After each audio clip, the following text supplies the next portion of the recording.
একবার আল্লাহ তাআলা হজরত মুসা আলাইহিসসালামকে বললেন, হে মুসা, দুনিয়ার মানুষ আমার কাছে 6টি জিনিস চায়, আমিও তাদেরকে 6টি জিনিস দিতে চাই। কিন্তু 6টি জিনিস আমি যেখানে রেখেছি মানুষ সেখানে তালাশ করে না, তালাশ করে অন্য জায়গায়। তাহলে তুমিই বলো মুসা, মানুষ তা পাবে কি করে? তখন হজরত মুসা আলাইহিসসালাম জানতে চেয়ে বললেন, সেই 6টি জিনিস কি ইয়া রাব্বুল আলামিন? আল্লাহ রাব্বুল আলামিন জবাবে মুসা আলাইহিসসালামকে বললেন, সেই 6টি জিনিস হলো এমন: 1, দুনিয়ার মানুষ আমাকে সন্তুষ্ট করতে চায়, আর আমিও সন্তুষ্ট হতে চাই। কিন্তু আমি সন্তুষ্ট হই দুনিয়ার মানুষ তার নফসের বিরুদ্ধে চলার মাধ্যমে, কিন্তু মানুষ করে তার উল্টো। তারা আমার সন্তুষ্টি তালাশ করে নফসের গোলামি করার মাধ্যমে। 2, দুনিয়ার মানুষ শান্তি চায়, আর আমি হলাম সালাম, শান্তিদাতা।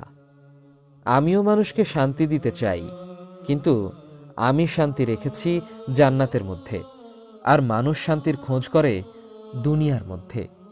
3, দুনিয়ার মানুষ জ্ঞানী হতে চায়, পৃথিবীর ভেতরে কিংবা বাহিরে, দৃশ্যমান কিংবা অদৃশ্য, যা কিছু আছে তার কোনো কিছুই আমার জ্ঞানের বাইরে নয়।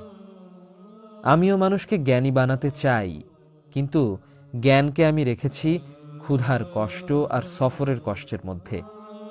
কিন্তু মানুষের কি হলো? তারা জ্ঞান তালাশ করে আরাম আর বিলাসিতার মধ্যে। অথচ আরাম আর বিলাসিতা করে জ্ঞান অন্বেষণ করা গেলে তা এত মূল্যবান হতো না। 4, দুনিয়ার মানুষ সম্মানিত হতে চায়, আর আমিও মানুষকে সম্মানিত করতে চাই, কিন্তু সম্মানকে আমি রেখেছি তাকওয়া বা খোদাভীতির মধ্যে, নেক আমলের মধ্যে। আর মানুষ সম্মান খোঁজ করে বিত্তশালী, ক্ষমতাশালী লোকদের সাথে সুসম্পর্ক রাখার মধ্যে। এটা করে তারা যতটা না সম্মানিত হয় তার চেয়ে বেশি অপদস্থ হয়। 5, মানুষ সম্পদশালী হতে চায়, আর আমিও মানুষকে সম্পদশালী বানাতে চাই, কিন্তু আমি সম্পদ রেখেছি অল্প তুষ্টি আর কৃতজ্ঞতার মধ্যে। আর মানুষ সম্পদ তালাশ করে অধিক মাল সম্পদের আহরণের মধ্যে। কিন্তু শুধু মাল সম্পদ আহরণ করেই যদি ধনী হওয়া যেত, তাহলে যে কেউ চাইলেই ধনবান হয়ে যেত।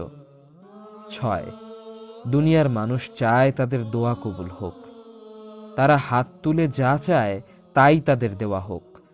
তাদের দুঃখ দুর্দশা হতাশা সব তারা তাদের দোয়ার মাধ্যমে দূর করে দিতে চায়।